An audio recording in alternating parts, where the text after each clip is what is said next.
first down. We'll see how aggressive the play calling gets there, Joe, and if Tomlin is willing to throw if they get to a third down. But it's going to be Najee Harris time for the Steelers, presuming they kick it off. With the 3 timeouts, I'd imagine they will right now. Denver scores. Nate Adkins touchdown pass from Bo Nix. If you had a Nate Adkins first touchdown score, God bless. You're going to be in the money today. Okay, Steelers 18-16 lead. Showing Joey Porter Sr. here with his son Joey Porter Jr. on the field. Minute and 6 seconds left there. I want to make all my thank yous. Frank Bartunik, our producer, my partner in crime here every week here. Jake Racino, technical director. Thank you. As always, Pat Foster is an executive producer, and Vin Buchetta on graphics. Shout out to Tom Vecchio for the halftime show. And our crew behind us will be Scott Wetzel, Joe Madden, and Adam Kaufman to continue with In-Game Live. Just 3 games in that later window. But the way this Steelers game is going, we're not going to get to overtime, but we may have a while to go. So hopefully we can see a conclusion here with a minute and 6 seconds left. Joe, did we miss anything? The Titans-Vikings game went final 23-13. What was the penalty count on that one again? 13 for 91, with 7 of those 13 penalties resulting in an automatic first down for Minnesota. That is unreal. Unbelievable. And they only lost by 10. Seattle kicks a field goal to go up 3-0 there. Let's see if you can get a better number on the Niners. You 5. can. 3.5 now. Yeah, not 3.5 now? Yeah. So there you go. Still okay. like the total in that one. The over? 46.5 now. Yep. Yeah. I like it too. I think it's a little bit off of where it was at kick, so I'd take advantage of that. I'm with Joe. I think you are good to go with an over there. It was 48, so that's a key couple of points there to get you under that 47. All right, here we go. This is all we got. I can't do play-by-play for you folks, but I'll follow along as best we can. Minute and 6 seconds. The Steelers do need a first down in order to kill the clock. Here comes the money for the Bills, by the way. It's up to 3, Mike. There you go. That doesn't size me either. There you go. Here comes the Bills money. Steelers slam into the line of scrimmage on first down. It'll be 2nd and 9.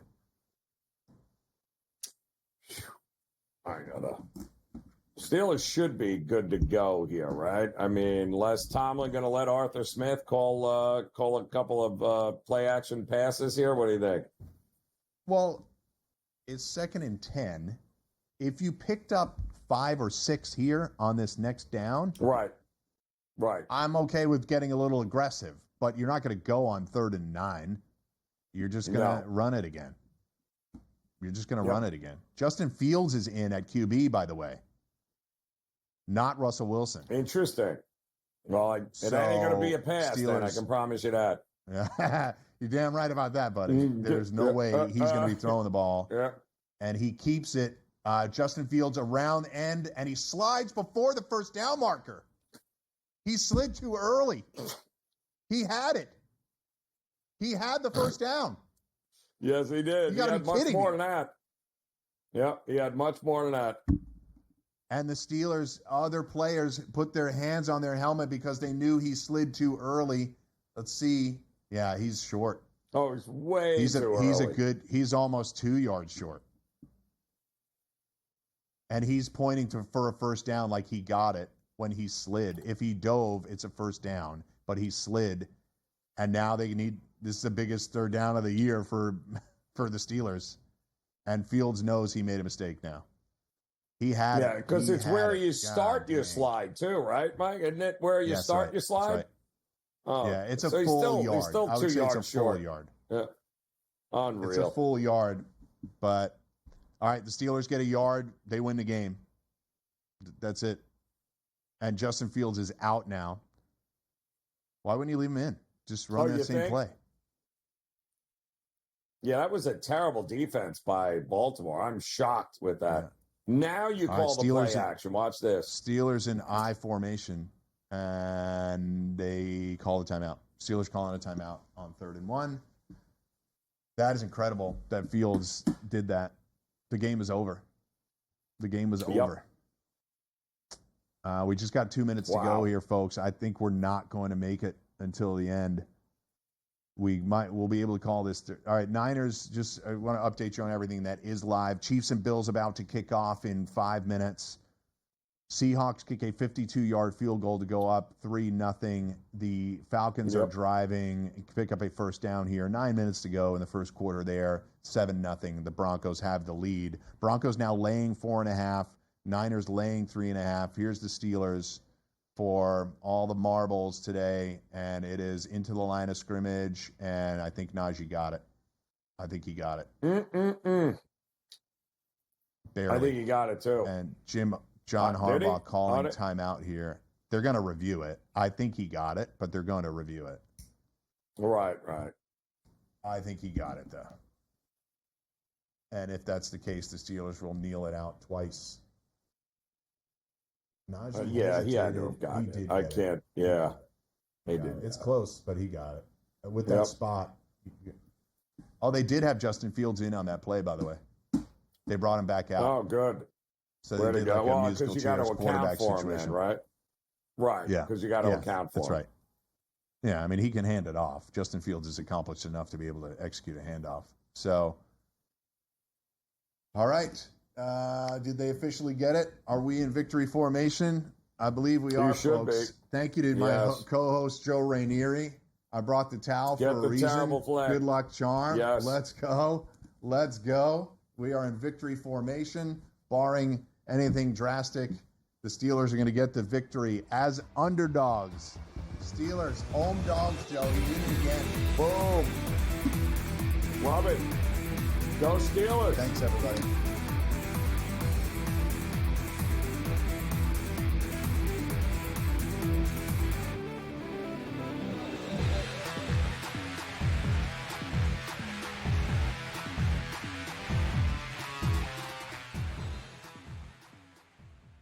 The sharpest football.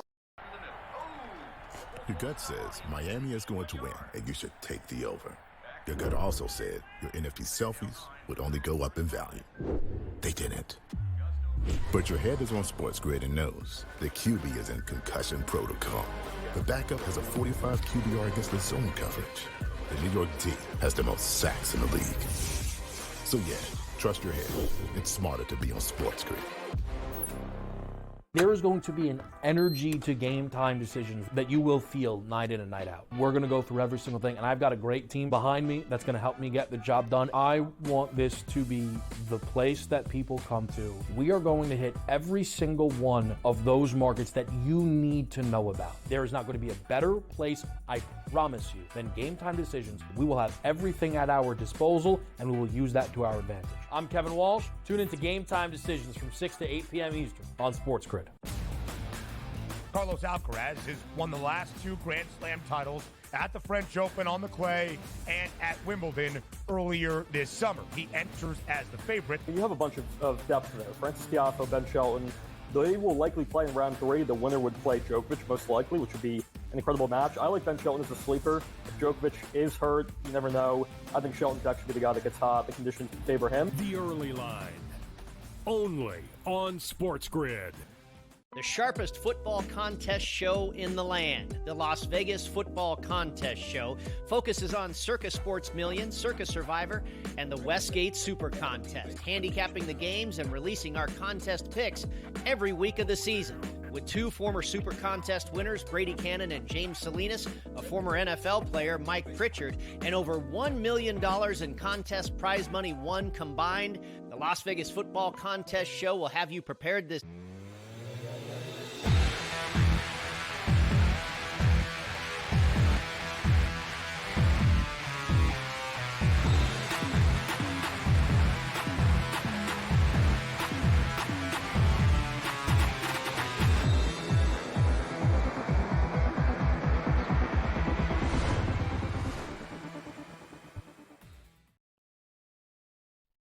What's up, everybody? Welcome in. This is In Game Live Pro Football Game Day here on Sports Grid. Adam Kaufman, Scott Wetzel, Joe Madden. We've got you for the next few hours and change, talking all things NFL.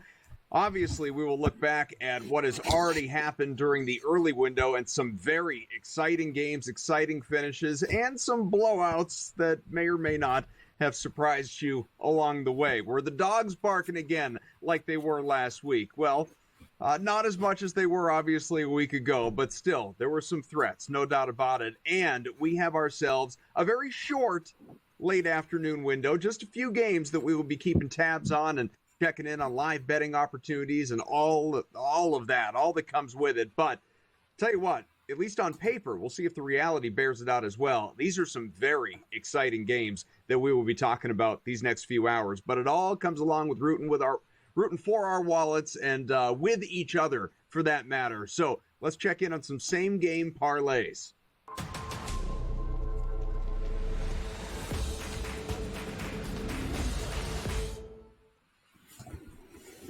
All right, who goes first? I guess I'll go first. All right, obviously just the one game, right? Kansas City at Buffalo. Might as well go there. And listen, you got to be crazy for me, Joe, not to take the Kansas City Chiefs. I'm going to put them in a parlay. I'm going to bump it up. I'm not going to get too greedy. I'm going to take Kansas City plus the 3.5. I know it's 2.5. Let's move it up to 3.5 minus 164. It's a big game. That's when Kelce shows up. So let's go over 46.5 yards receiving, or over 62.5 yards receiving, Travis Kelce. Let's go DeAndre Hopkins over 48.5 yards receiving as well. For Buffalo, let's go over 41.5 for Amari Cooper. I actually think this is going to be a high-scoring game. Over 46.5 with the points. Total it all up right around 14, 13, 14-1, depending on where you do your shopping. And I'll just throw two real quickly out there as well. Both teams to score a touchdown and a field goal each half, 18-1.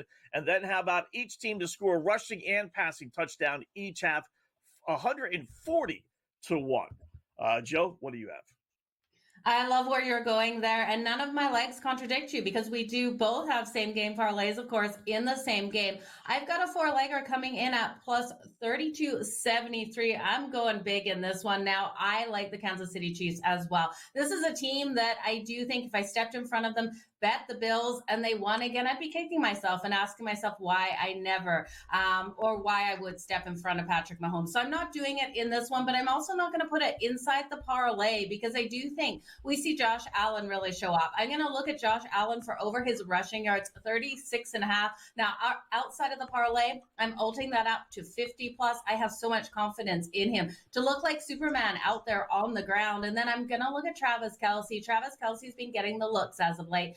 That leg is the same as yours, Scott. I got 63.5. So shop your lines out there, you guys. That will be my second leg. And then I'm going to look at two defensive players that I do think are going to break through these offensive lines and get the sacks. You guys break them down outside of the parlay. Bet them as well. Von Miller here for the Bills to record a sack at plus 290 and Chris Jones to record the sack at plus 188. Scott, I'm with you. Both teams to record 1+ passing and 1+ rushing touchdowns. Plus 230 FanDuel has it at now. But that 4-leg parlay, again, plus 32.73. So let's try to make some freaking money at him here. Joe's parlays always crack me up. I build out a four-leg parlay, and it's like 5-1, 6-1. She's out here with a 31, 32-1. I mean, good luck, obviously. Like she said, let's make some freaking money. So that game is kicking off, the Bills and the Chiefs. It is definitely the game of the week, again, on paper. It is immensely important. It is the Chiefs against their only, in my opinion, we'll get your takes as we go on throughout the show, their only true threat in the AFC to knock them off and replace them in the Super Bowl championship, or at least Super Bowl, game this year representing the conference. As far as the other two games that have some scoring here in the late window, the Falcons find themselves down in Denver. It is 7-3. That game has a minute and change to go in the opening quarter. And of all people, not Christian McCaffrey, Brock Purdy, the quarterback, has just rushed in a touchdown. So San Francisco, who had fallen behind at home 3-0 early to Seattle, it is now 7-3. The Niners are leading, and that one only has seconds to go in the opening quarter. Again, Chiefs-Bills just getting underway. These are the three games we will be talking a lot about throughout the afternoon here on Sports Grid, so definitely hang with us. Some of the other notables from earlier today: Packers edged the Bears, a 1-point win. The Lions decimated Jaguars. Kings nearly doubled up the Titans. Dolphins took care of the Raiders. The Saints hammered the Browns. Colts shocked the Jets, and the Steelers escaped.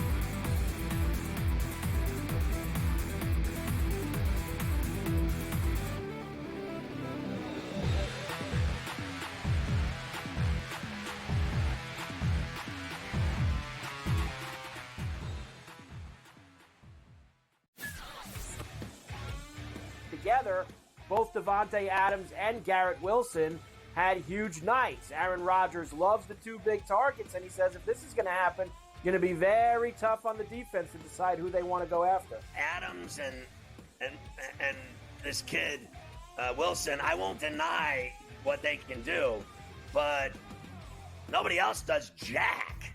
Pharrell Coast to Coast, only on Sports Grid. We live in a society right now where everybody's a snowflake, everybody's a cupcake, and everybody thinks that nothing is fair. Everything is like, it's not fair. We should have a better chance. We need more. You know what? I'm old enough to remember when you needed to have a perfect goddamn record to win a college football championship. That's the way it was.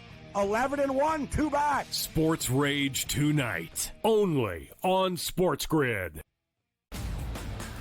Grandma Bear, who owns the football team, probably comes in, gives a little, oh, man, you're such a good little boy out there. Congratulations, the way you coach this football team. I'm never going to fire you. Totally, I missed you pinching your own cheek as I was looking down and did not know we were getting. Oh, Donnie, you got such a good show there with that guy named Ben. Like, that's what your grandma will do to you when you go see her on Thanksgiving or Christmas, The Early Line, only on Sports Grid.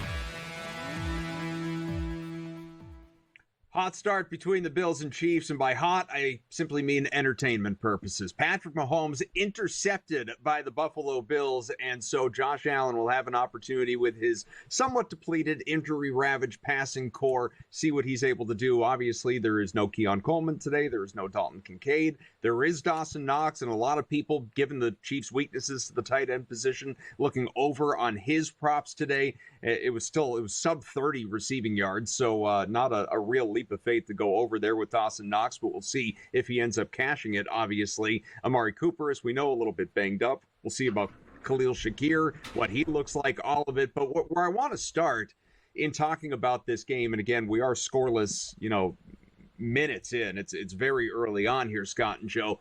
You're both on KC with the points, and I get it. It's hard to invest money against Patrick Mahomes when he 12-1-1 ATS as a dog. The Chiefs 19-4-1 against the spread their last 24 games as an underdog. That includes 18 outright wins, including the last 7. So look, you see Patrick Mahomes at plus money, you're inclined to want to invest in the Chiefs on the money line or with the points. I get it. That being said, since you took the points and not the money line, Joe, I'll start with you. You think the Bills maybe win this game? Ooh, that's a big question mark there for the Bills to be able to get the win. It's Patrick Mahomes. I took the points because I do think this could be a 1-point game. I really do think it will come down to mistakes. It will come down to whose defense is able to play the better game. We've seen the Bills already come out, get that interception on Patrick Mahomes. We know he can do that in some of these games, but Adam, what it came down to me is I had to grab the Kansas City Chiefs plus the points, because if I stepped in front of them, if I grabbed Buffalo and then Buffalo didn't cover the spread and won by one, or if Kansas City came back and won the game or covered the spread, I would have been sitting here going, why do I ever not bet against Kansas City? It's just a recipe for losing a lot of money out there. They've proven it on the season. Patrick Mahomes as an underdog, Andy Reid as an underdog, and I know it's against the Bills here, but I do think this is a 1-point game, not a field goal style game, and I do think it's probably the Kansas City Chiefs who get the win. I just didn't want to pull the trigger on the money line. What about you, Scott? Yeah, listen, the money line wasn't enticing enough. Where I buy the hook, get it from 2.5 to 3 when I put it in. I know it dropped to 2, but when it was 2.5, it's too appealing. Just take the field goal. We all think, or at least I think, Kansas City's going to win. But if you want to give me a field goal, figures to be a field goal game. Excuse me. You don't have to. It's not worth getting 115, 120 or so on Kansas City money line. Versus the 2.5, and like I said, I bump it up to 3. Now, right now, touchdown Buffalo. Now you can get Kansas City plus 290. Now I would take the money line versus the 7.5 points, because ultimately I do think they're going to come back and win the football game. It was a short James Cook rushing score, just a few yards after a long gain, 30-yard reception for the aforementioned Amari Cooper. So Josh Allen, strong first drive. If you got him in any parlays, builders, whatever, he's already at about 60 passing yards. As Scott mentioned, the Bills have taken a 7-0 lead, and we are super early in this one, only 5 minutes in. And so I just want to confirm that it is 7. It might actually be 6. I want to see about the extra point. Missed the extra point, Tyler Bass. That's what I get for assuming. So 6-0. The Bills are leading. That could be a very important point down the line as well. We'll be keeping tabs on this game all the way throughout. So 6-0. The Bills are leading this one. And taking a look at the live lines, guys, another place that becomes notable. I was just about to say you could, get the Chiefs. You mentioned the plus 290. I was going to say you could get the Chiefs at plus 7.5. Well, now it's plus 220 and it's plus 6.5. It's that big a difference that missed extra point makes. Yeah, it's even 5.5 now on FanDuel, Joe. So it goes to show, I think it's more the appeal of just, wow, you want to give me more than a touchdown with Kansas City? I mean, I'll take that against anybody, anywhere, right? I mean, along with those against the spread odds as an underdog, guys, 12-1-1 is Patrick Mahomes. I mean, think about that, 12-1-1 against the spread as an underdog is Mahomes. Put him in a 6-point teaser, he's 14-0. So I think that plays into that. You want to give me 7.5 with Mahomes? Where do I sign? Yeah, exactly. That's an automatic bet on for me with the Kansas City Chiefs here. You're just getting so much value with them. If you want to look at that money line, I'm with what Scott was saying, Adam. The value now is on the money line with the Kansas City Chiefs at plus 196 to be able to come back and get the win. But that plus 5.5, you're getting that at minus 118. You could wait a couple of seconds and see if we see any movement on that line, so we get it up to that 6.5 again. But I tell you this, if it's not a 1-point game, it is a 3-point game. So the Kansas City Chiefs, I don't see them being taken by a touchdown here by the Bills. So yeah, I'd jump on the 5.5 minus 118 right now. Joe, any thoughts on the total as it sits at 50.5? And I will tell you the Chiefs are 5-4 to the under this year. The Bills 6-4 to the over coming into this game. You know what? I really do think Josh Allen will push Patrick Mahomes in this game and give them a couple of scares in this one. So I would lean for this one to go over. Now, I know the defense is so strong here for the Kansas City Chiefs, but we have seen, even though Josh Allen doesn't have all his weapons, we've seen this team have success. Like you said, they are trending to the over. I think they end up pushing it into a higher scoring game. Now, this total has ticked up a couple of points right now. Live, it's 49.5. I'd get that now before it hits 50. Come on. We had the Rams game with the Patriots hit 50 today. These two teams have to hit 50, you guys.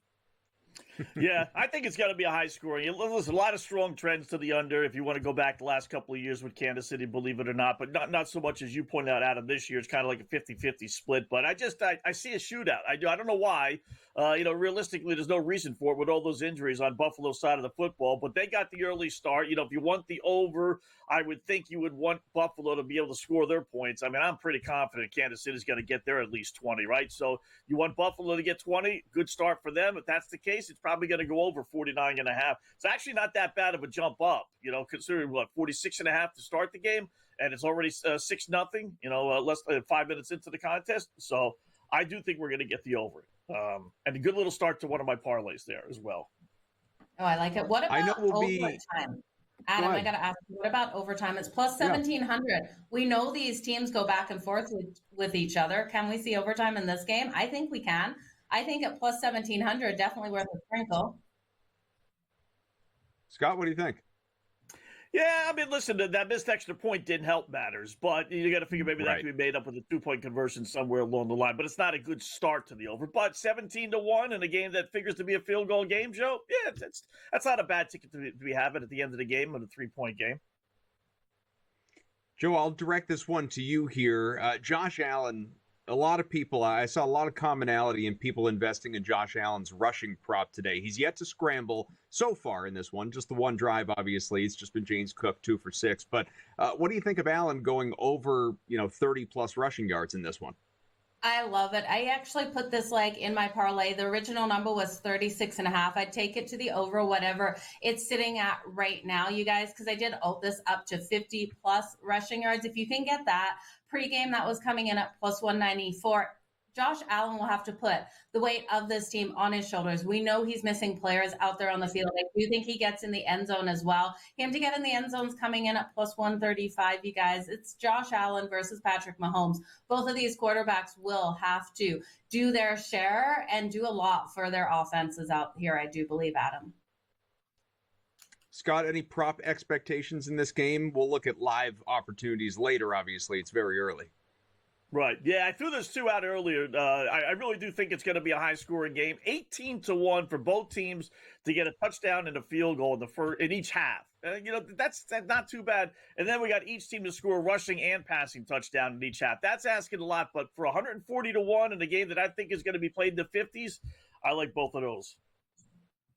So 6-0 Bills are leading. Chiefs have the ball. About 8.5 minutes to go opening quarter. And into the second quarter for both the other games, both are 7-3 contests. Broncos leading the Falcons. Niners leading the Seahawks.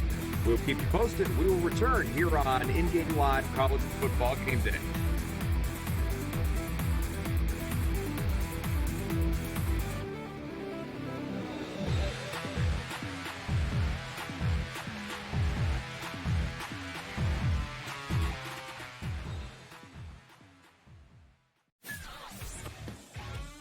Together, both Davante Adams and Garrett Wilson had huge nights. Aaron Rodgers loves the 2 big targets, and he says if this is going to happen, going to be very tough on the defense to decide who they want to go after. Adams and this kid Wilson, I won't deny what they can do, but nobody else does jack. Pharrell Coast to Coast, only on Sports Grid. We live in a society right now where everybody's a snowflake, everybody's a cupcake, and everybody thinks that nothing is fair. Everything is like, it's not fair. We should have a better chance. We need more. You know what? I'm old enough to remember when you needed to have a perfect goddamn record to win a college football championship. That's the way it was. 11-1, too bad. Sports Rage tonight, only on Sports Grid. Grandma Bear, who owns the football team, probably comes in, gives a little, oh, man, you're such a good little boy out there. Congratulations. The way you coach this football team, I'm never going to fire you. Totally, I missed you pinching your own cheek as I was looking down and did not know we were getting. Oh, Donnie, you got such a good show there with that guy named Ben. Like, that's what your grandma would do to you when you go see her on Thanksgiving or Christmas, The Early Line, only on Sports Grid.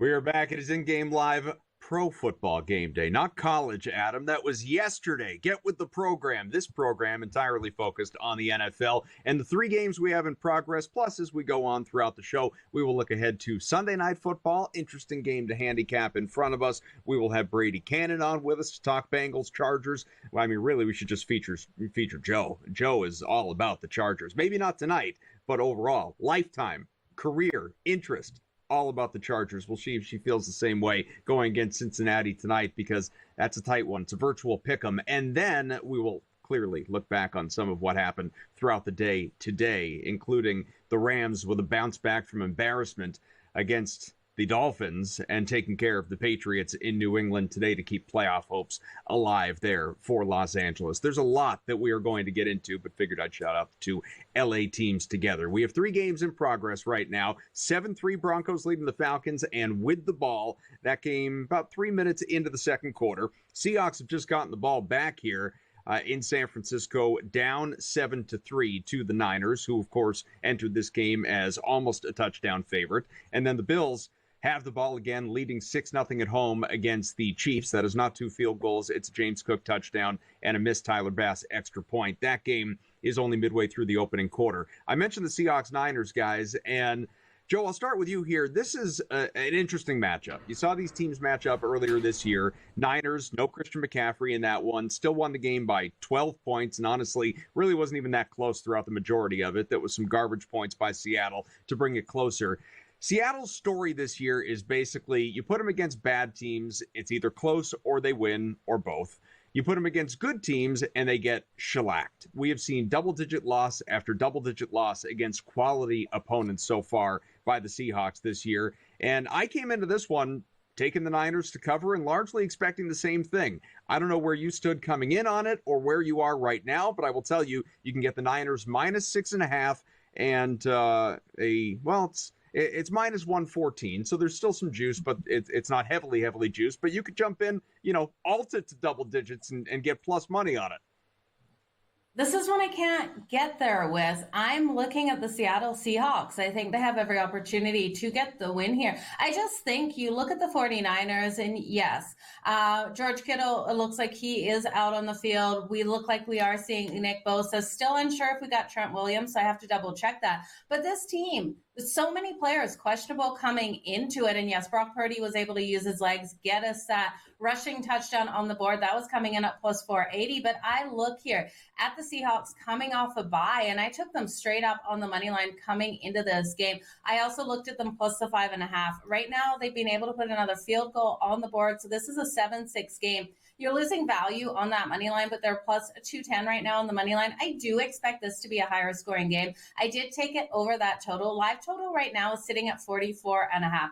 I think both of these teams can trade back points out there on the field. I looked at Geno Smith. His original number coming into this was 247.5 for his passing yards. He's got to find a way to move that ball deep down on the field on the 49ers here. I expect him to be able to do so. His number has dropped to 225.5, you guys.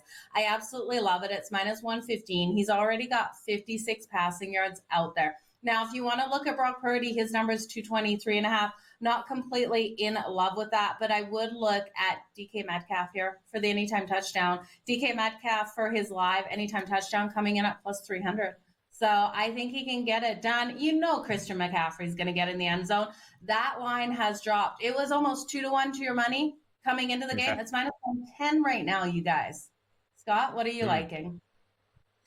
That's weird they would drop that much. You know what? Yeah. I do like the over as well. I liked it at 41.5 before they kicked that field goal. I just tried to put it into like seconds too late naturally. I'm a life story here. And it bumped up to 44.5 when they only kicked the field goal. I was surprised it was only 41.5 because I knew Seattle was driving. And I was already assuming they were going to get at least a field goal. So the fact that they did only get a field goal and it still bumped up to 44.5 tells me someone was asleep at the wheel. That should have been 41.5, but it is. So I'm a little concerned about the passing yards with Geno. He can give you a headache, right? A migraine. Sometimes he looks fantastic. Other times he looks awful. Right now, 6 of 9 for 56 yards. Not bad, not great in a quarter and a half. They've run the ball only 6 times if you want to throw out the one scramble by Geno. 6 carries for 24 yards, and that's not bad. So it's not like they haven't been able to run the ball. So I'd be a little concerned that they, want to get into a war of words here with San Francisco with that one. But I do like the over. I think we're going to get some points, and I would even go over the over 44.5. It was a Jason Myers 57-yard field goal, as Joe mentioned, that brought this to 7-6, and that came on the heels of a Brock Purdy interception that gave Seattle a short field. So Purdy kind of giveth and taketh away, I suppose, with the rushing touchdown and then that pick. So 7-6 game. San Francisco still a 4.5-point favorite. The total, as Scott mentioned, 44.5, and we are midway through the second quarter in that contest. The other game that kicked off, obviously, before we started, that was 7-3. As that last game was for a moment there. The Broncos are leading 7-3, have the ball. They're at home against the Falcons. You can get Denver, who just got into the red zone, -6.5. So more points could be on the way here with 7:40 to go in quarter number 2. Joe, what was your view of this game coming in? Because I sort of feel like I was in the minority believing that Atlanta was the right side and liking the Falcons with the points, because it feels like everyone I talked to pretty firmly felt Denver was the way. Yeah, and it's because of this defense here. So it's if Bo Nix and the offense can do enough in this game to hold tight with the Atlanta Falcons, because we know the defense is going to come strong. I took the Denver Broncos laying the 2.5 in this game, expecting them to be able to come out nice and strong. I took Bo Nix over 1.5 passing touchdowns over his passing prop as well. That number was low at 207.5. I really do think this team can get it done. Right now, though, you're not getting the best of the number. You have to lay 6.5. I would wait to see what happens on this drive, then wait to see Atlanta answer back. The problem here for the Atlanta Falcons and Cousins is we know Cousins passes those or throws those interceptions. -140 for the interception. I took Denver for the defensive touchdown in this, guys. +700, you can still jump on it. I think it's a long day out here for Cousins. They bring the blitz, and Denver's going to be all over him. I also like, who is it? What's his name? Zach Allen for the sack. We'll get Scott's thoughts on the other side and potentially be looking at a game that has even more Broncos points in it when we return. We'll be right back. IGL Pro Football Game Day on the Grid.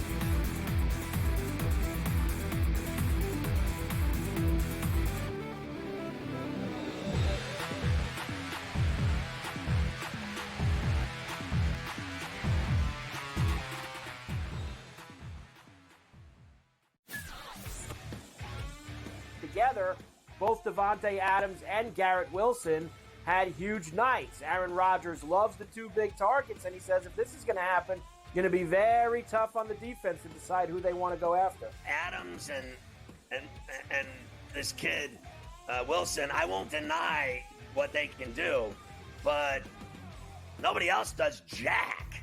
Pharrell Coast to Coast, only on Sports Grid. We live in a society right now where everybody's a snowflake, everybody's a cupcake, and everybody thinks that nothing is fair. Everything is like, it's not fair. We should have a better chance. We need more. You know what? I'm old enough to remember when you needed to have a perfect goddamn record to win a college football championship. That's the way it was. 11-1, too bad. Sports Rage tonight, only on Sports Grid. Grandma Bear, who owns the football team, probably comes in, gives a little, oh, man, you're such a good little boy out there. Congratulations, the way you coach this football team. I'm never going to fire you. Totally, I missed you. Pinching your own cheek? As I was looking down and did not know we were getting... Oh, Donnie, you got such a good show there with that guy named Ben. Like, that's what your grandma will do to you when you go see her on Thanksgiving or Christmas, The Early Line, only on Sports Grid.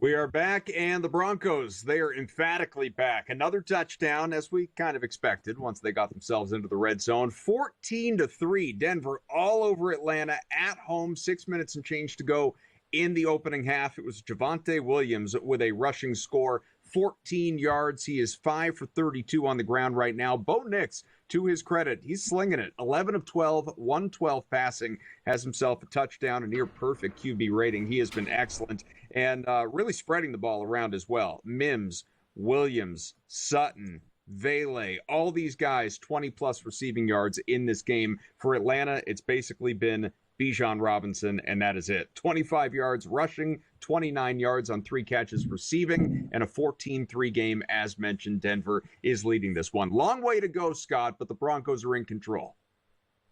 Yeah, I did like Denver to start the game, but, it wouldn't be the craziest thing in the world, guys, to take the Atlanta plus 7.5. Funny, the line didn't jump much from the 6.5 when Denver was threatening to the 7.5. Now that Denver scores a touchdown. So, but in the end, I think this is going to be a field goal game. So this would be one of those rare times where I think the opposing team's going to win, but you want to give me the Falcons plus the 7.5. That's a nice little middle there. You're going over the 3, you're going over the 4. The one thing I also do like props-wise with this one now is Kirk Cousins. It is locked in, but it was over 245.5. He has 60. Listen, it's only 14-3, so it's not like they're going to go completely from their game plan if they were down 3 scores in the second half, right? But, they're not much of a running team anyway, so now that they're down 2 scores first half, haven't been able to run the ball, Kirk Cousins has 60 yards passing. The 245 that they showed a second ago was right around his original number, 238.5. I just think they have a little bit more impetus now to throw the football, so give me the over 245.5 of Kirk Cousins passing. What do you think, Joe? Yeah, I think it's a solid way to look at Kirk Cousins. We know he has the arm and he's able to get that ball in tight windows. The problem here I have is I just trust Denver's defense so much in this game. They're going to be all over him. They're going to get that blitz, and it makes me even more like that defensive touchdown for the Denver Broncos here, because I do think he'll throw that interception. I just want to see if we've got a passing interception prop right now. Kirk Cousins hasn't thrown one, but everything is locked for the Atlanta Falcons. It was minus 140 coming into this game. I think one does come out of him, and that's why I'm liking that defensive touchdown on the board. Now, it was at plus 700 prior to this game kicking off for the Denver Broncos to get that touchdown. It's now plus 850 for that defensive touchdown, and I think Cousins under this pressure, we could see it happen. I won't be shocked if he goes out over his passing prop, though. I think it's a nice way to look, and I would, because they've been circling Bijan Robinson so much out there with 25 rushing yards already, I still think at the end of the day he will end up going over this, because they will keep using him on the ground and then try to get Cousins for those big drop back, big bombs down the field. So if you can look at the longest pass out there for Cousins, I would look at it. It's probably coming in right around 19.5. Again, all the lines are locked right now, Adam, for the Falcons. Scott, you said earlier that your gut tells you shootout between the Chiefs and the Bills. Right now, it is still 6-0 Buffalo, still opening quarter with about 4.5 minutes to go. But I bring it up because the total has really been dropping. We're looking at 45.5 now. If you were to go over, that is at even money. The Chiefs offense, and I don't just say this because there are no points, it has been anemic thus far in this game. Patrick Mahomes, so far, 3 pass attempts. He has only 5 yards. He's been sacked. Kareem Hunt has rushed the ball for 9 yards. The only catch in this game belongs to DeAndre Hopkins. The Bills' defense has been menacing early on. Obviously, the interception that Mahomes had early has limited time of possession as well. But so far, all Buffalo. Yeah, if you wanted to play the game, forget about what you thought, right? If you just want to play the game, they're giving you a pretty good number of 45.5, right? The game was 46.5, and you only had the 6-0 lead, and you got Kansas City with the ball deep inside their own territory. So, barring a 70-yard pass play here, this drive may be very time-consuming. With only 4 minutes left to go in the first quarter. So you could finish this first quarter 6-0. So point being, I'm going to play the game here, guys. It's the main contest. So give me the under 45.5. Hopefully this will drop down to about 42, 41, and then I'll pop back again on the over. I love that. Your brain. It's a lot. That's a lot of investing in the total, back and forth, just looking for the gigantic, middling opportunity, obviously, that maybe comes to fruition by the end of the show. The Chiefs, they have moved the ball into Bills territory. They're at the 44, so we'll continue to keep you posted. Again, Broncos up 14-3. Falcons have the ball. 3 minutes to go in the opening half. The Niners with the ball and up 7-6 at home against the Seahawks just before the 2-minute warning in that one. Again, still opening quarter, Bills Chiefs. We'll be back.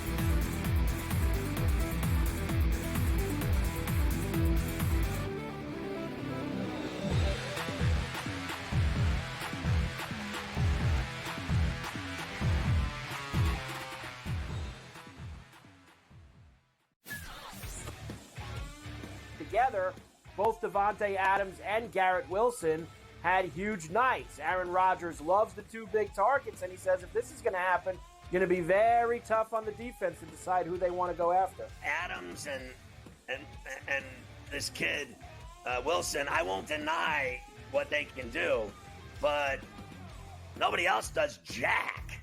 Pharrell Coast to Coast, only on Sports Grid. We live in a society right now where everybody's a snowflake, everybody's a cupcake, and everybody thinks that nothing is fair. Everything is like, it's not fair. We should have a better chance. We need more. You know what? I'm old enough to remember when you needed to have a perfect goddamn record to win a college football championship. That's the way it was. 11-1, too bad. Sports Rage tonight, only on Sports Grid.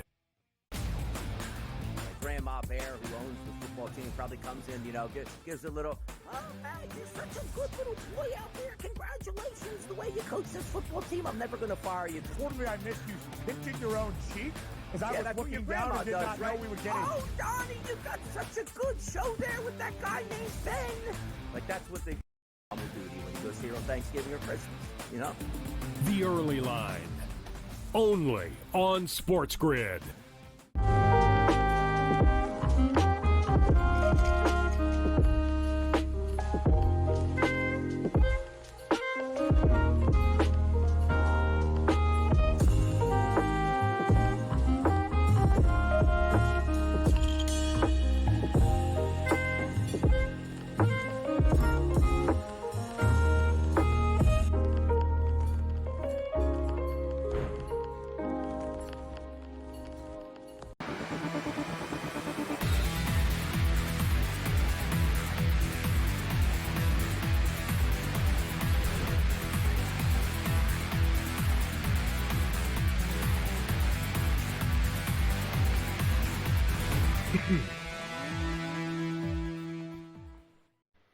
Kansas City keeping things interesting, moving the ball almost to the red zone, sitting at the Buffalo 24 right now. This game still opening quarter. Bills on top 6-0. That is because of a crucial, maybe critical, missed extra point by Bass earlier after a short touchdown by James Cook. So Chiefs with an opportunity, obviously, here to take a lead. We'll see. They are 3rd and 4 at the Buffalo 24. So one more stop leads to a field goal. We've seen missed field goals, though, throughout the day here in the NFL. Frustratingly so, depending on who you're on. I'm looking at you, Browns. I was on the Browns today. What a nightmare that situation was. And Hopkins throughout that game. Good God. 7-6, Niners. They have reached the 2-minute warning in that one. 1st and goal, Buffalo 10. Mahomes, he just hit Worthy for 14 yards.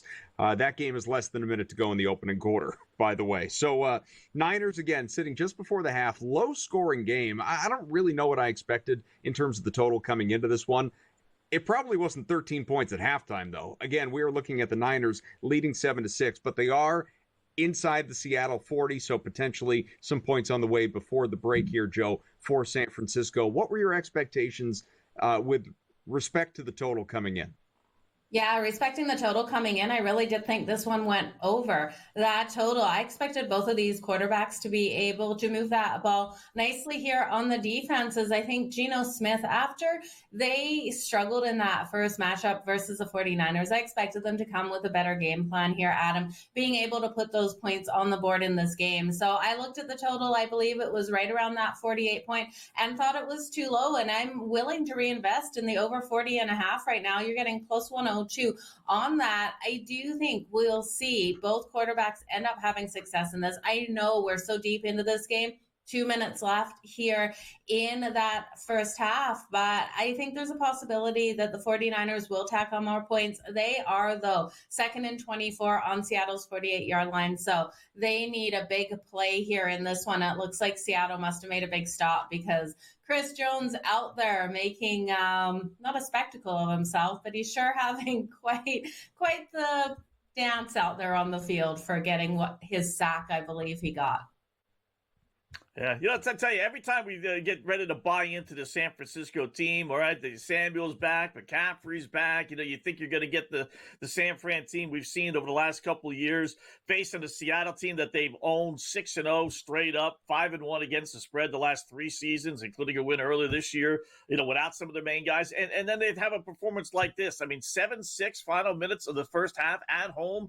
1 touchdown against the Seahawks team that's really not that good, like 4-5. Just, I don't know. Maybe I don't know if it's time to jump off San Fran's bandwagon because they keep on being the team that we think, okay, if they're not the number 1 team, Detroit is, right? And we're always, including San Francisco in the list of teams who might be able to beat Detroit in the postseason. But this is a disappointing performance. Let's put it that way, even though they're leading 7-6, guys, at home.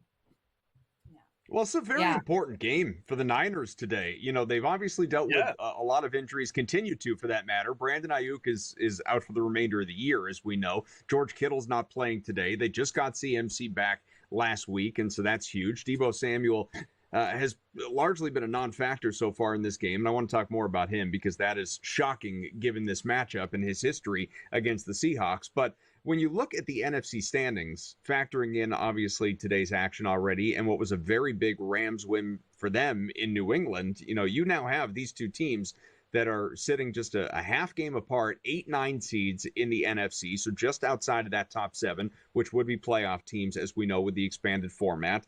San Francisco's 5-4 as things stand right now. 6 wins gets them, still sitting in the 8 seed, but only a half game out at that point behind Washington, whereas the Rams sitting at 5-5 with their win. So if they should lose, then all of a sudden you've got 2 5-5 teams there in that NFC West. And, this to me, and we talked about this a bit last week, I just don't see, when push comes to shove, Arizona, the current leader in this division, winning this division. And they are at 6-4, sitting 4th in the NFC, given just, again, they are leading the division. There are other better teams behind them, but it's, the way the order and priority works. Division leaders first, wild card teams next. We know that. But I don't think Arizona hangs. And so it becomes a function of, does Arizona fall all the way out? There's still a lot of season left. We're only 10 games in.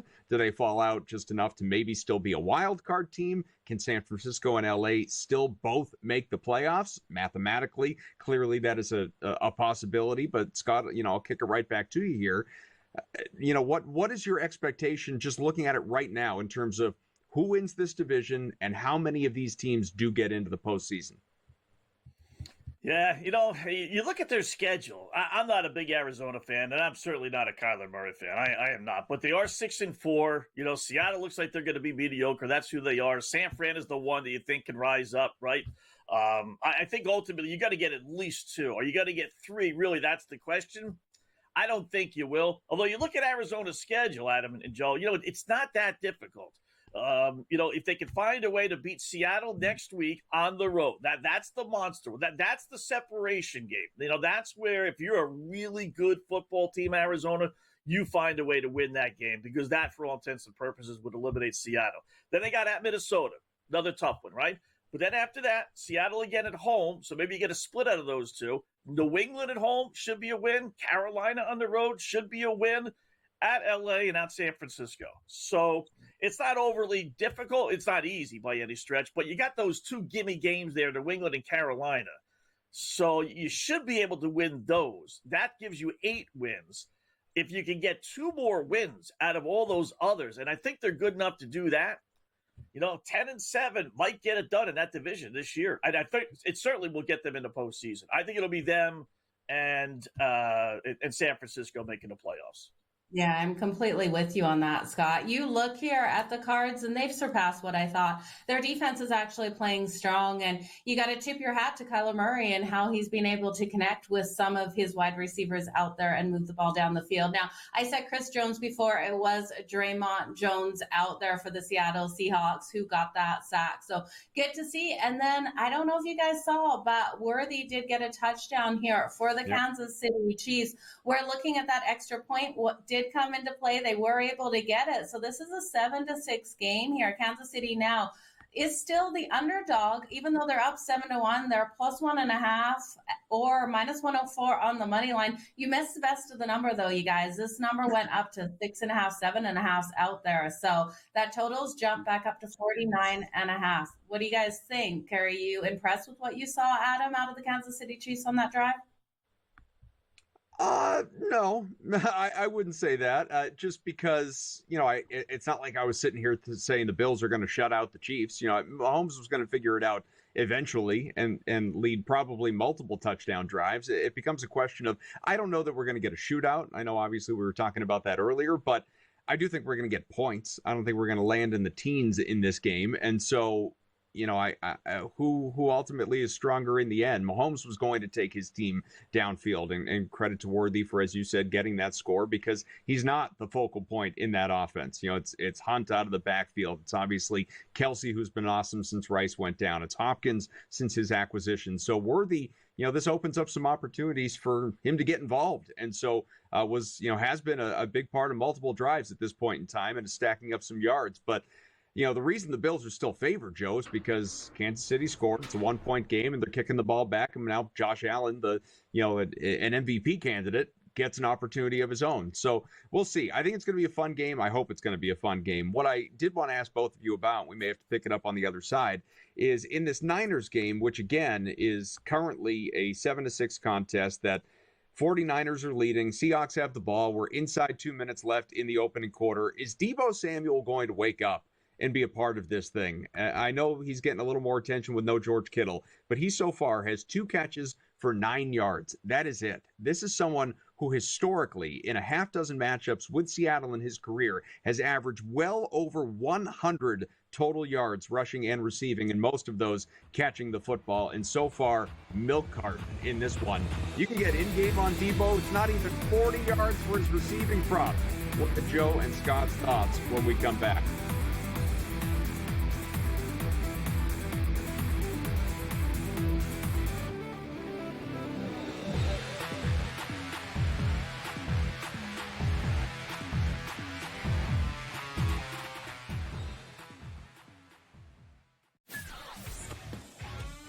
Together, both Davante Adams and Garrett Wilson had huge nights. Aaron Rodgers loves the 2 big targets, and he says if this is going to happen, going to be very tough on the defense to decide who they want to go after. Adams and this kid Wilson, I won't deny what they can do, but nobody else does jack.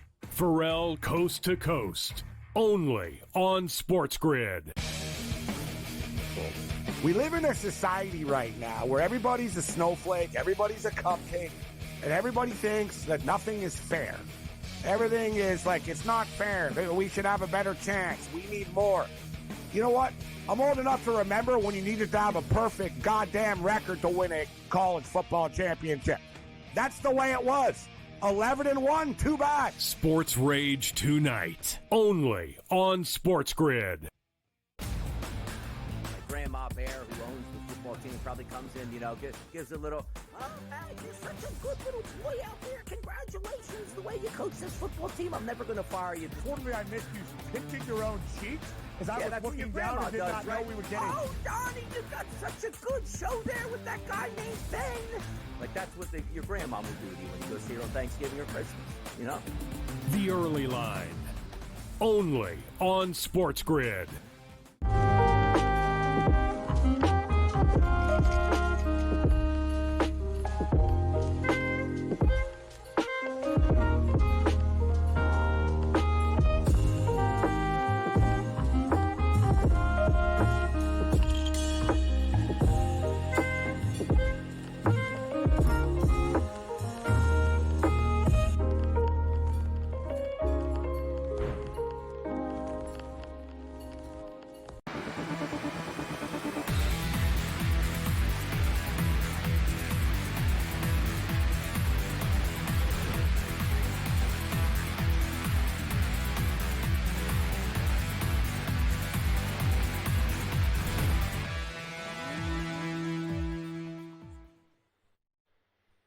Back here on In-Game Live, Pro Football Game Day on Sports Grid. Adam Kaufman, Joe Madden, Scott Wessel. Thanks so much. If you are watching across Sports Grid TV or listening to Sports Grid Radio, Sirius XM Channel 159, however you are consuming us, even if it's on Twitter, we appreciate you. Thanks for hanging out. We've got you for hours more talking all things NFL. We haven't even started picking at the nits of things that happened today, good and bad, obviously, although to nitpick generally that would imply bad. Niners, they are up 7-6. The Seahawks do have the ball, about a minute to go opening half. I had mentioned just before the break, and Joe, I'll start with you, Deebo Samuel, will he show up in this game? Because so far, about halfway through, not the case. 1 rushing yard, 9 receiving yards. That is it for the guy who should be this team's number one outside of, anyway, Christian McCaffrey. But it's Juwan Jennings who's been targeted 5 times and has as many catches for 44 yards. Is Deebo going to get in the act? I don't know. I don't know if I can trust the numbers out here for Deebo. He's only been targeted those 3 times. Like you said, 2 receptions, 9 yards. I just don't think this is his game. And I know we've seen him have success versus Seattle in the past, but because of that, we're seeing Seattle with tight coverage on Deebo Samuel. So I don't think he's going to go over that number today. I think this is going to be a letdown game for him out here. I think this defense of Seattle really does have his number, and they're going to play strong in this game. So I can't touch Deebo. I think if you were looking at Deebo, I wouldn't look at his total passing or receiving yards. I'd look just for that longest reception, for him to get open in one spot, be able to get out there and get something done in that regards, but I wouldn't take the full receiving yards. What about you, Scott?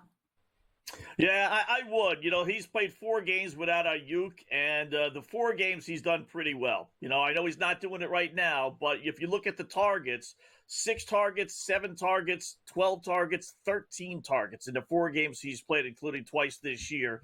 One game he only had 4 receptions, but for 71 yards. And then the other game this year, 5 receptions with 6 targets for 62 yards. So you're getting a bit of a discount. I got a feeling they're going to go into halftime and say, hey, guys, what the fudge are we doing?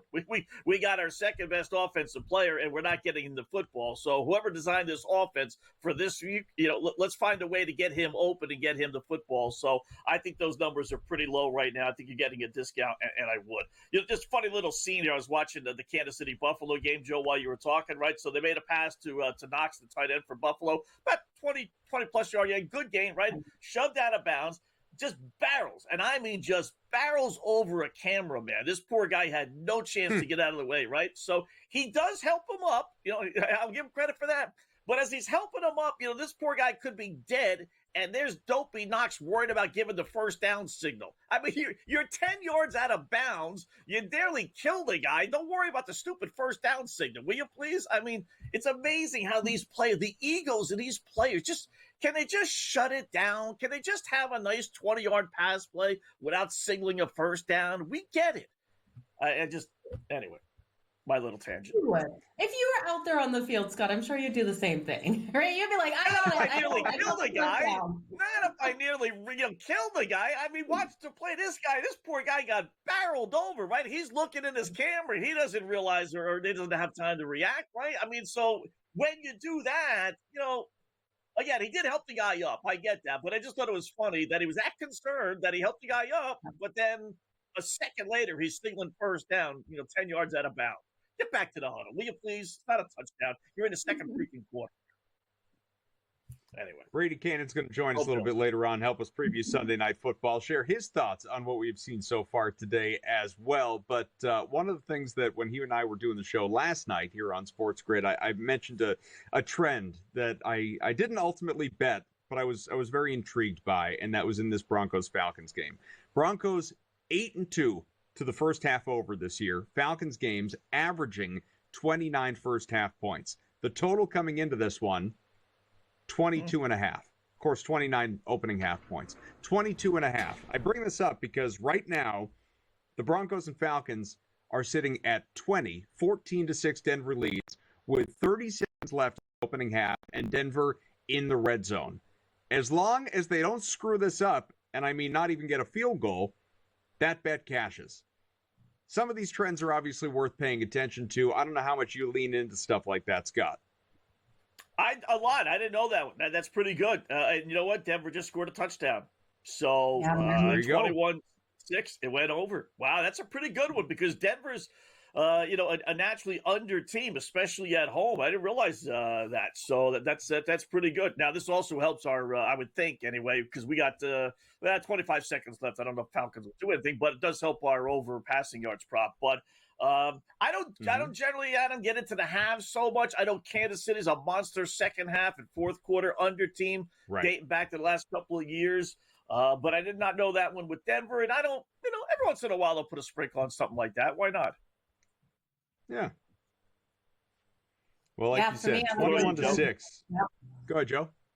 Yeah, I was going to say I love looking at those trends as well because they really do hold true when you've got such strong trends like that. So, yeah, it is a great game there for the Denver Broncos. I can't believe how much they've dominated this first half, right? Like, you look at the Atlanta Falcons, only 6 points here in the first half with 25 seconds left.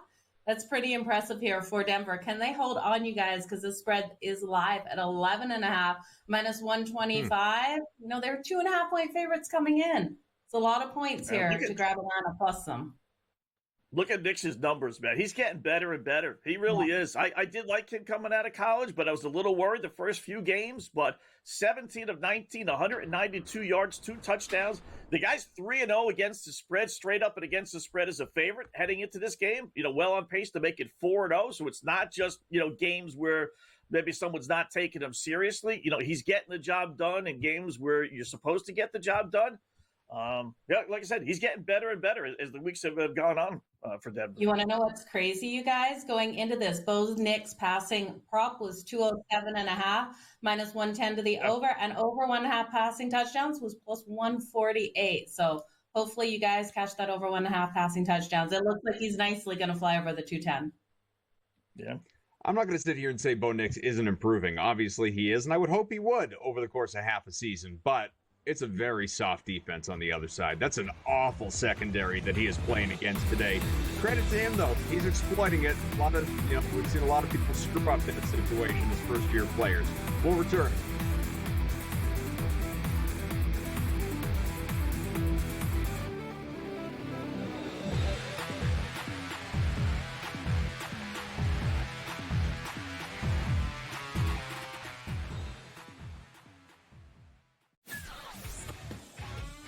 Together, both Davante Adams and Garrett Wilson had huge nights. Aaron Rodgers loves the 2 big targets, and he says if this is going to happen, going to be very tough on the defense to decide who they want to go after. Adams and this kid Wilson, I won't deny what they can do, but nobody else does jack.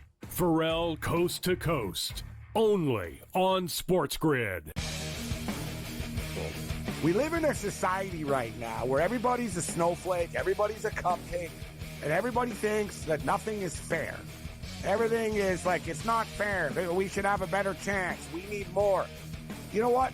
I'm old enough to remember when you needed to have a perfect goddamn record to win a college football championship.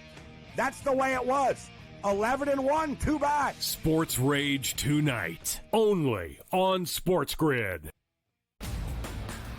Grandma Bear, who owns the football team, probably comes in, gives a little, oh, hey, you're such a good little boy out there. Congratulations, the way you coach this football team. I'm never going to fire you. Totally, I missed you. Pinching your own cheek? Because I was looking down and did not know we were getting... Oh, Donnie, you got such a good show there with that guy named Ben. Like, that's what your grandma would do to you when you go see her on Thanksgiving or Christmas, The Early Line, only on Sports Grid.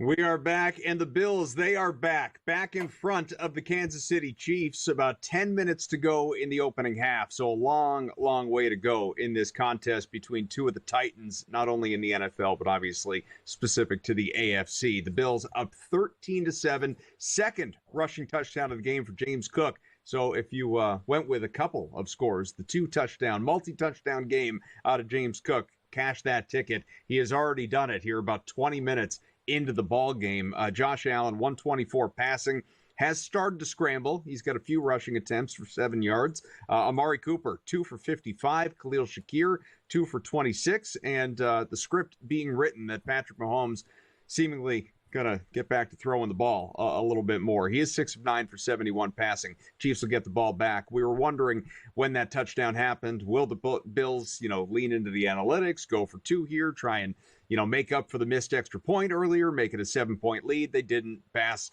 just, effortlessly put through this extra point after missing the first. And so it is a 6-point lead again for Buffalo. Joe, 13-7. Bills are leading this one. And just to look at the live numbers real quick, you have got Bills at even money minus 5.5 and a total that has jumped back to 52.5. Yeah, which is interesting because you look at the Kansas City Chiefs in the second half and how strong that defense has been in the fourth quarter, really limiting their opponents and all those trends to the under. And we've got, 20 points here with 10 minutes left in the second quarter. If we can see this game slow down a little bit, 52.5 seems like a lot of points. Now, I liked it when it was 49.5. Not sure if we get to 52.5. Scott, what do you think? Yeah, I'd keep playing the over. I played the little hunch there that maybe Kansas City would chew up some time on that first touchdown drive they had, and they did, and the game still shot up a little bit. They scored. It took them into the second quarter, but the over-under still went up, and Buffalo right down the field. I thought they got a bit of a break on a pass reception. It's amazing.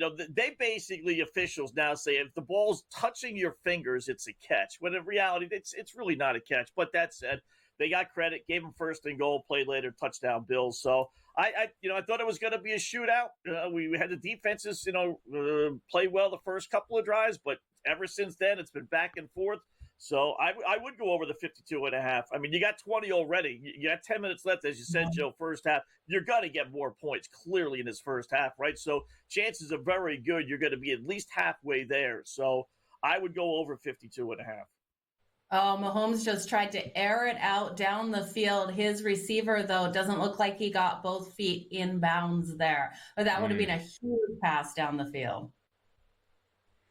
Well, speaking of halfway there, the Broncos and Falcons, they are halfway through the game. It is sitting at the break, 21-6, 11.5 is the spread in favor of the Broncos right now. If you expect the Falcons to show any life in this game, we were talking about it earlier, might be a decent time to jump in on Atlanta. 48.5 is the total, but this is always a good opportunity because lines aren't going crazy. We have a minute to catch our breath, and things aren't locking on you incessantly to discuss some of the in-game prop opportunities. Now, Cousins is sitting at 132 passing. His in-game prop is 284.5. Again, they're down big. I do like the over there. I'm intrigued by the over, though, for Bo Nix. And, Scott, I want your thoughts. 192 is where Nix is right now at the half. 258.5.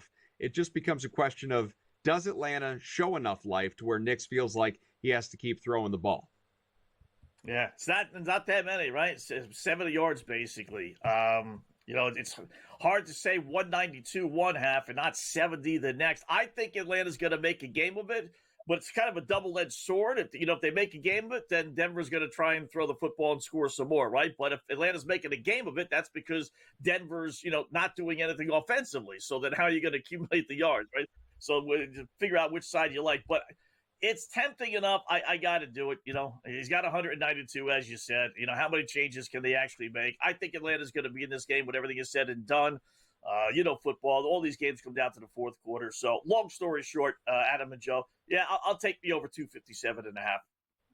With you taking that, Scott, it leads me to look at the receiving props here for Denver. Cortland Sutton, I didn't think could get in the end zone today. He's now live at plus 700 to get the touchdown. I love it. You can also look at his receiving yards. He's got 44 on the day. That number 55.5 minus 118 to the over. So he needs 11 more receiving yards. Williams out there, he only needs two more receiving yards. He's got 24. It's 25.5 minus 114 to the over. We'll keep looking at some of the spots that are in front of us here for Denver and Atlanta. Keep you posted on some of these other contests that are happening right now. Another one that's ticketed for the half, obviously. Seattle and San Francisco.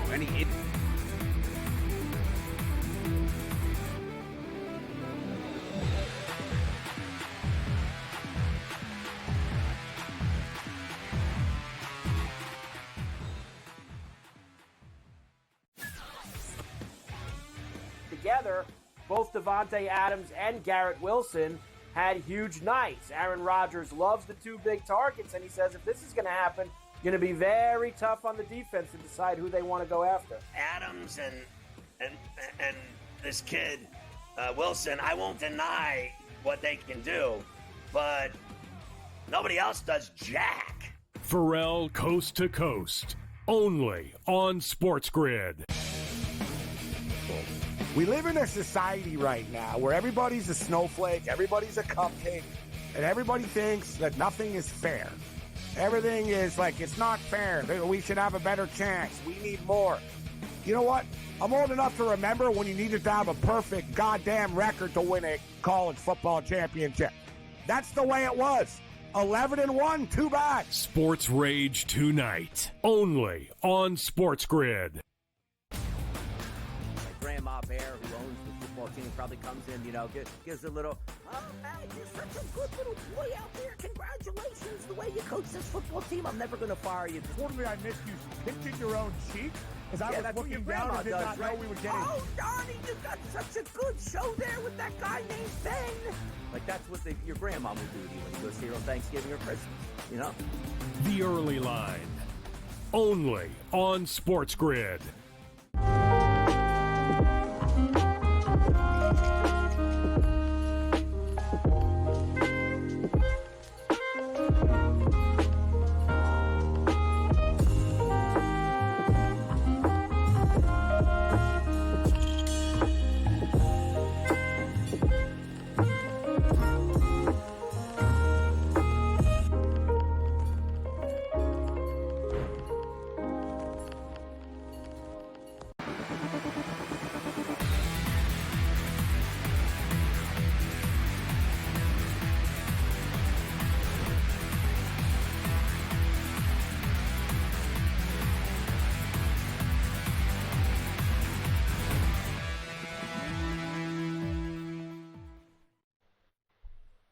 Back here on In-Game Live, Pro Football Game Day on Sports Grid with Scott, Joe. I am Adam. We are sitting here at about 5:30 Eastern, which means we've got you for about 2.5 more hours. Again, checking in on the 3 NFL games that are going on right now. And just in case you're tuning into us and you're not watching the contests, although you're forgiven if you're doing a picture-in-picture or multi-screen setup or listen to one, watch the other. I get it. I understand how it all works. Broncos, they are 21-6 leaders at the half against the Falcons. Niners have headed to the half up 7-6 against the Seahawks, and we did get some final minute yardage out of Deebo Samuel. So if you jumped on that in-game prop that we discussed, he is at 20 now at the break, which is more than halfway to where you need him to be based on where the in-game line was sitting in the 30s. And the Bills have forced an interception or a turnover of Patrick Mahomes and the Chiefs. And so it is 13-7 Bills leading, and with the ball, 8 minutes and change to go in the opening half. So, long way to go, obviously, in this game. And it's 4th and 3 at the KC 34. It looks like Allen was just intercepted. So there you go. Just as we're talking, Josh Allen gives the ball away. And so the Chiefs get it right back and move it to the Buffalo 40. And so the game, Scott, they flip just like that. The Bills, looking primed for at least a field goal, and instead the Chiefs find themselves with a whole new set of downs and practically in field goal range themselves. Yeah, awful pass, right? Now, listen, I understand it's a 50-plus yard field goal, probably about a 52, 53-yarder if they went for it there. But, you're up 6, 13-7. You're getting a gift possession off the turnover from Kansas City. I think I would have tried a long field goal there. Instead, they go for it, and it was a bad, like I said, it was a little dump ball pass. He was under pressure. and Kansas City, gets the interception and now is, has great field position. So I don't mind being aggressive, so I'm not going to kill him, but I think I would have tried the field goal there. But back and forth they go. It's amazing. I'll give you one prop if we get to this game, San Fran, and here's another one for you, this Seattle game I like a lot, guys. Christian McCaffrey receiving yards. He has none. They're giving you 13.5. Now, just know, and they have not thrown to him, so just know his targets this year in one game that he's played, 6 last week. Last year, they throw to him 5, 10, 5. Did have a game 1, which unfortunately was against Seattle, which makes you think, but he was running a lot in that game. He's not having success running the football. He's 9 carries for less than 40 yards. So again, going into halftime, I'm thinking San Fran saying we got to get the ball to Debo and we got to get the ball to Christian McCaffrey. If he's not running, then let's throw it to him because they, like I said, 4, 6, 5, 10, 7, 3. They regularly throw to this guy numerous times a game. 13.5, I think, is a great play in a close contest against Seattle, Joe. Scott, I really feel like you're reading my mind there. I was looking at the same thing. You look, though, at Christian McCaffrey. He is leading the 49ers in rushing, but not by much. 37 rushing yards out there. Right below him, Brock Purdy at 32. Brock Purdy has a live number of 38.5. I do think you can look for him to go over that. I know he was able to chew up a lot of that yardage on that one touchdown that he was able to get in with his legs, but I still do think going into the second half of this game, he's already got 32 rushing yards, 38.5. Is not a number that I'm afraid of him not getting over, but I would look at Christian McCaffrey for those receiving yards to come. We know those short passes from Brock Purdy, especially when Brock Purdy gets under pressure, will go to Christian McCaffrey out there. So especially since he doesn't have anything, that number is sitting at 13. That's exactly where I'd go with him. If you did want to look at his rushing prop, though, he hasn't had much success, but he's had the most success for the 49ers running the ball. That number is 73.5 minus 115 to the over. Scott, any interest in McCaffrey receptions or just the yardage, knowing that obviously 13.5, he could do that on one play? Yeah, what are they giving you receptions? I imagine like 2.5, maybe probably not 1.5, right? So, let me double check. So there, at least FanDuel, there's no specific receptions line. It's just, alternate options. So 2+ receptions is heavily juiced. It's minus 160, but 3+ receptions, that's almost 2-1, plus 178. If you go yardage wise, Alt, for him to get 2-1, right? So let's do it by comparison. Is there a chance he gets 3? Yes.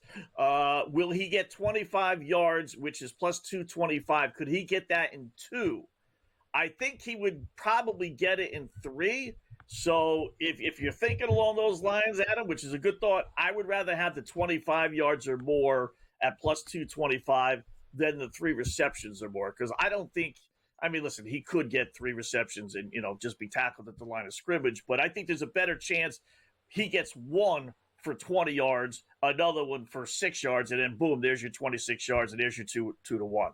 So I would still go 25 yards more. I will tell you, Joe, if you just wanted to, reduce juice and you think that he's going to see multiple targets, you could do McCaffrey 2+ catches and that over 13.5 receiving yards, and you can get that little 2-leg parlay together at minus 115. Oh, that would be a nice little 2-leg parlay, but I think he should get a couple looks out there. So over 2.5, though, that's a little bit high. The 3rd reception might be hard to get, but it just depends how these teams come out in that second half. I do think the longest reception would be a nice look as well. Taking him over that 13.5, I think, is a nice one. I'm looking quickly at the quarterback props right now going into the second half. Brock Purdy has 83 passing yards. His live number, 198.5, minus 114 to the over. We haven't seen success on the ground out of the 49ers. So, Scott, with you liking Christian McCaffrey for that number, Adam, you liking him over his receptions, can we all agree that Brock Purdy has to start using his arm out there? 198.5, minus 114 to the over. He's got 83 right now. What do you guys think? Yeah, I mean, listen. It's the Seattle Seahawks defense, right? I mean, they're looking like the Chicago, 85 Chicago Bears. They are just completely stopping this San Fran offense, except for that one drive, and even that was a off the cuff scramble by Purdy for the touchdown from 30 yards out. So, yeah, I mean, you would think, right? Again, is this going to continue for entire game? Nothing in the NFL happens unless you're the Detroit Lions for an entire game. There's always adjustments, and great first half, lousy second half, or vice versa. So I'd be okay with that, Joe. I mean, it wouldn't be – I like the other ones, but, yeah, I'd put a sprinkle on basically 100 yards or more for Purdy's second half. Yeah, I like it. What about you, Adam? Yeah, I mean, again, it depends on obviously like where we're putting in. I'm looking at some of the alt options as well. I mean, if you go to, I think I would rather do Purdy 175 plus and pair it with something else, get it close to even money and do it that way. You know, Purdy going to 198.5 or 200 plus, however you want to call it. Yeah, it's obviously mathematically like it doesn't feel like a big ask in what's a tight game, and he could get 60 passing yards on one drive and you know, be halfway to what you need him to be. So clearly it's possible. I just think, you know, by the same token, because they're not going to abandon their game plan, if you will, CMC could handle the lion's share of the load going forward. And if it continues to be a close game all the way to the end, it could be carry. Even Jordan Mason starting to get some involvement in this game right now. And so I don't know. I think if they find something that works, and if it happens to be the running that works, I could see Purdy really, kind of taking a back seat. It's not, but neither is passing the ball. That's why he's only got 83 yards. Yeah, but he's got 9 carries for only 37 yards. You said it. It's you know, right. I know that's, you know, it's what, 4 yards a carry, which sounds good, but in reality, you know, to me, they're not really running the ball particularly well. Well, but and it's hard because like the rushing numbers from a quarterback can skew the numbers when you're someone like Purdy, right, as opposed to someone like Lamar Jackson or Jaden Daniels or somebody like that. But you know, Purdy's 3 for 32. If you put the team numbers together, they are 14 for 82, which is 6 yards per carry. So you could argue that rushing the ball has worked. It's just, you know, from your primary rushers, your running backs, so far it's a little bit slow going, and you got to get CMC going. I know a lot of people out there want that anytime touchdown out of McCaffrey that Joe mentioned was, you know, damn near 3-1 coming into this game, certainly more than 2-1. And right now you're probably getting plus money on it. We will come on back much more with these 3 games in action. We'll start to take a peek back at what happened earlier today as well in the NFL.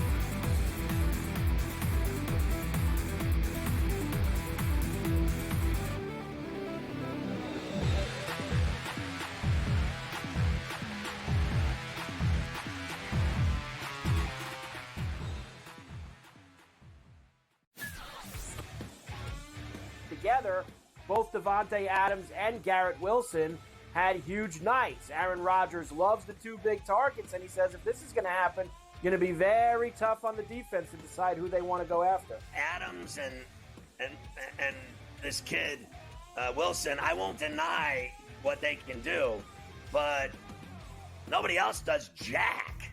Pharrell Coast to Coast, only on Sports Grid. We live in a society right now where everybody's a snowflake, everybody's a cupcake, and everybody thinks that nothing is fair. Everything is like, it's not fair. We should have a better chance. We need more. You know what? I'm old enough to remember when you needed to have a perfect goddamn record to win a college football championship. That's the way it was. 11-1, too bad. Sports Rage tonight, only on Sports Grid. Grandma Bear, who owns the football team, probably comes in, you know, gives a little, oh, man, you're such a good little boy out there. Congratulations, the way you coach this football team. I'm never going to fire you. Totally, I missed you pinching your own cheek as I was looking down and did not know we were getting. Oh, Donnie, you got such a good show there with that guy named Ben. Like, that's what your grandma will do to you when you go see her on Thanksgiving or Christmas, you know? The Early Line, only on Sports Grid.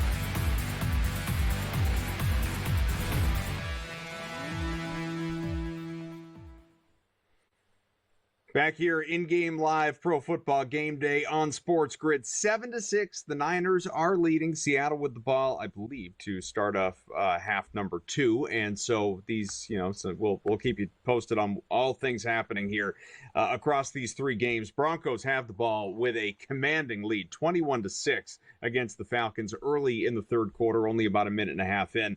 The Chiefs have just scored a touchdown to take a lead once again over the Bills. It is 14-13. Again, you go back to that crucial missed extra point very early on by Bass for Buffalo. And so that latest touchdown, Patrick Mahomes has thrown for 2 in this one. It was Noah Gray this time. His second catch, he's up to 16 yards. And so you can think back again as well to Buffalo electing to just take the extra point, not go for 2 on the previous touchdown that it scored just prior to this. And, would we be looking at a tie game potentially? Well, long eternity, Joe, still to go in this game, obviously, but we're under 3 minutes to go in the opening half, and the Chiefs do have the ball up 14-13 in this one.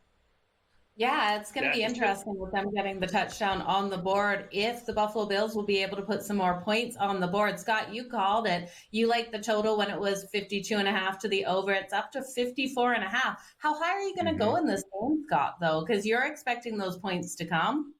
Where's the ceiling? Yeah, I don't know. I'm not sure why I'd like the over, because I've been playing unders in Kansas City games because, like I said earlier, they, for the most part, they've gone under or they've just snuck over. But I just had this one being, 30-24, and I was waiting for the question that no doubt we'll probably ask ourselves before everything is said and done. Who needs this game more, Buffalo or Kansas City? Or will it change your thinking on Buffalo being able to beat Kansas City if they were to win today in the postseason?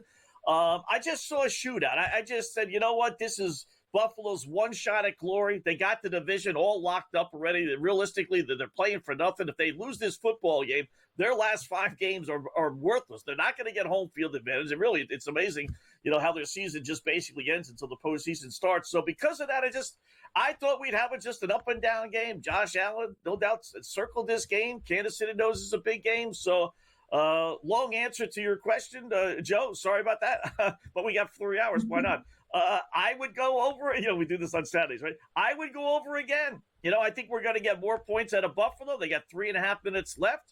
They're down 1 in the first half here. They're giving you 54.5. You're at 27. You're at the halfway point.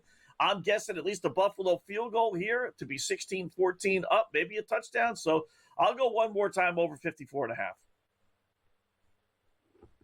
Well, it's a big number right now, obviously, and at even money if you do want to go over. But the offense is picked up for both these teams, is not showing a sign of slowing down as of right now. The Bills, they have the ball. They're in their own territory and pretty deep as well, the 23. But 2:45 to go, still quarter number 2, 14-13. Chiefs are leading in this one. It is the Seahawks with the ball in the opening minute of the second half at San Francisco. But so far, not doing anything with it. We'll see if they can turn things into a first down. They are sitting 3rd and 8 at the Seattle 17. So, guys, while we have a moment to kind of catch our breath a little bit, why not look back at some of what happened earlier today? I think there were some fascinating games. One that was not by any stretch a good game, but I do think it's an interesting place to start, and a team that I know that you love, Scott, and that is the Detroit Lions, who improved to 9-1 by absolutely, there are crude terms that I could use. Just imagine that I did, against Mac Jones and the Jacksonville Jaguars today. 52-6,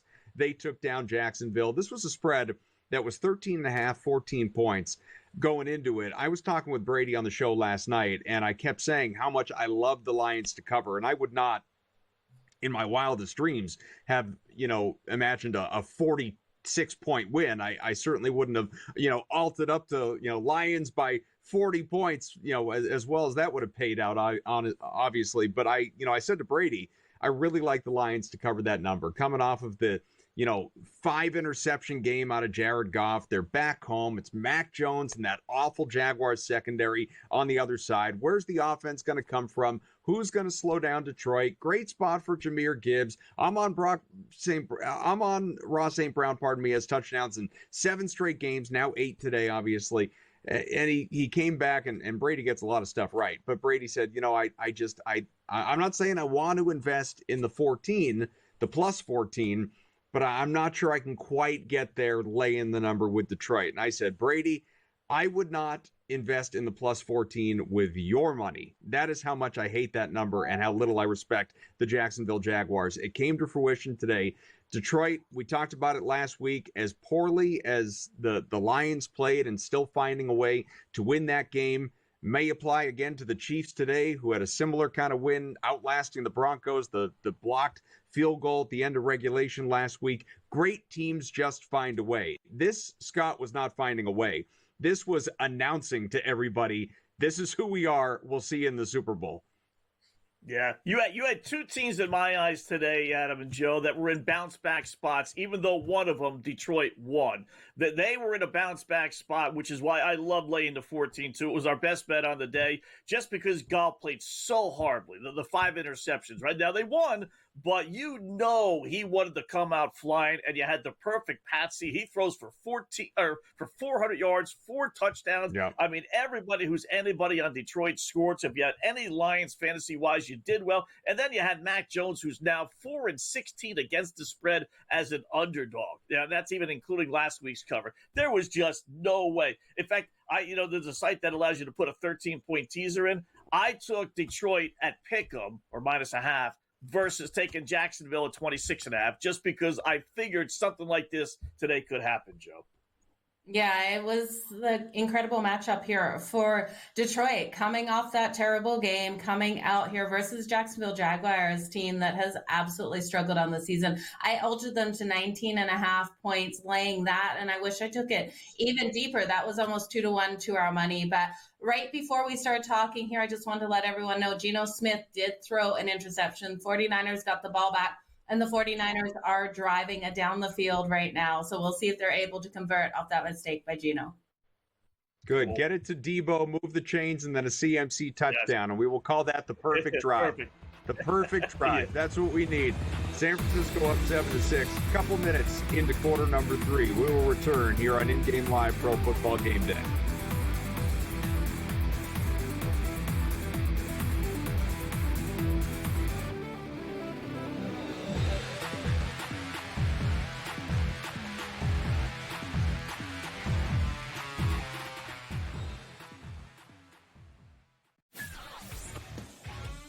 Together, both Davante Adams and Garrett Wilson had huge nights. Aaron Rodgers loves the 2 big targets, and he says if this is going to happen, going to be very tough on the defense to decide who they want to go after. Adams and this kid, Wilson, I won't deny what they can do, but nobody else does jack. Pharrell Coast to Coast, only on Sports Grid. We live in a society right now where everybody's a snowflake, everybody's a cupcake, and everybody thinks that nothing is fair. Everything is like, it's not fair. We should have a better chance. We need more. You know what? I'm old enough to remember when you needed to have a perfect goddamn record to win a college football championship. That's the way it was. 11-1, too bad. Sports Rage tonight, only on Sports Grid. Grandma Bear, who owns the football team, probably comes in, gives a little, oh, man, you're such a good little boy out there. Congratulations, the way you coach this football team. I'm never going to fire you. Totally, I missed you pinching your own cheek as I was looking down and did not know we were getting. Oh, Donnie, you got such a good show there with that guy named Ben. Like, that's what your grandma would do to you when you go see her on Thanksgiving or Christmas, The Early Line, only on Sports Grid.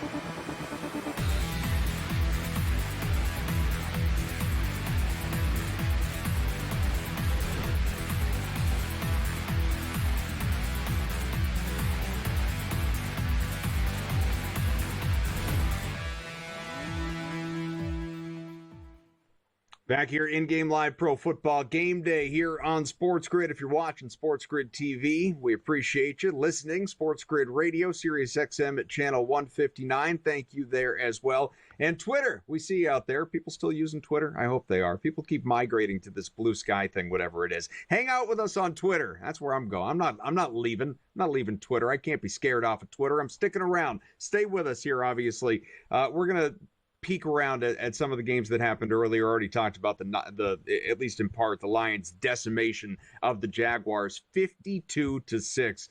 Scott mentioned it. Jared Goff, 4 passing touchdowns off the 5 interception game, north of 400 passing yards. Awesome game out of St. Brown. Another couple of touchdowns for him. Montgomery scored twice. Gibbs, well over 100 total yards. He was amazing. And now in that NFC, you have the Lions all alone at 9-1, 6-1 in conference, 1-game lead over the Eagles. They've got the 2 seed and, the only 9-1 team that exists in the NFL right now. We could have another, depending on what happens with the Chiefs today. They come in as the only unbeaten 9-0, taking on, of course, the Buffalo Bills. And that contest right now, Bills are trailing 14-13, 20 seconds to go opening half. But the Bills are 2nd and 10 at the KC 14. Joe, what do you think happens here? Well, I think they're able to convert some sort of points on this drive here. So I would be looking at that total. Again, it's sitting at 53.5. I do think we're going to get over that now with how we're seeing these teams move down the field. We're also seeing not a lot of flags being thrown out there either, you guys. The refs missed a huge call that should have gone in favor of the Buffalo Bills out there with the Kansas City Chiefs pulling off a huge face mask. And I don't know how it wasn't called. Scott, we were talking about it off air, but I think if they're not throwing a lot of flags, they will continue in the second half not to throw a lot of flags, which at the end of the day, in my opinion, equals more points coming out there on the field. What do you think? Yeah, it's amazing. I don't know, certainly there's got to be at least 2, if not 3 officials that are responsible for looking where the ball carrier is, or in this case, the guy who caught the football. So I don't know how you missed that. The guy's head was nearly taken off, right? Isn't someone watching that? Crazy. I'll tell you the other thing is, this was 54.5 this game after Kansas City scored with 3.5 minutes left. Now Buffalo is driving. They got it at the Kansas City 15-yard line, closing seconds. They're probably going to kick a field goal here, and it's down to 53.5, which means when they posted at 54.5, they're assuming that Buffalo in 3.5 minutes was going to go down the field and score a touchdown. I mean, that's how much the boys in Vegas think, we're going to get more points. So you want to give me a field goal and have a better number with 3.5 minutes left? I figured they would at least score a field goal. So I still like the over 53.5. So the Bills, it is still 14-13 down to 10 seconds, 4th and 11 at the KC 15. One would assume a field goal try on the way here and potentially a Buffalo lead come halftime. We'll let you know how it plays out. The Broncos have added a touchdown, 28-6. This is not even a contest right now. 9 minutes to go, third quarter. Bo Nix, his 3rd passing score of the day. It went to Franklin. Incredible. Buffalo, 33-yard field goal is good, so make it 16-14. The Bills are leading that one. Not quite at the half, but again, 10 seconds remaining until these teams go to break, and we will look at live betting opportunities, the latest lines at the half, all of that good stuff as well. With the Falcons and Broncos, I know we mentioned before, Scott, that Atlanta's got to do something, right, just to make it a fight. Would you jump in at the plus 11.5, all that stuff? Well, I mean, for people out there that didn't, wisely so, now it is Atlanta plus 18.5. Any temptation whatsoever? Yeah. I'd like Denver to start. Who counted on a 28-6 lead early third quarter, right? But there's so few blowouts, and really outside of games involving Tennessee or Carolina. I mean, the Falcons theoretically, guys, should be a good football team, right? I mean, they're 6-4. Are they really going to get blown out at Denver? Is Kirk Cousins really going to lay a complete egg in this Falcon offense? I would do it. Yeah, if you put it at 11.5, I wouldn't do it again. But if you didn't put it at 11.5, you want to give me 18.5. Well, let's see. They can't just completely roll over, right? It does help our Kirk Cousins passing props. Bo Nix threw for about 20 yards or so he's up to 216. We need to get it around 260 or so it's looking good. But yeah, one more time. If you didn't, like I said, put it in at 11.5. Why not? Niners tacked on a field goal, and so it is 10-6. San Francisco is leading. That one still has 9.5 minutes to go in the third quarter, but the Niners now 4.5-point favorites on the live line. That is juiced to -120. The total, 35.5. We got to go over that, don't we? Come on, San Francisco, wake up. A little bit more here. We'll return.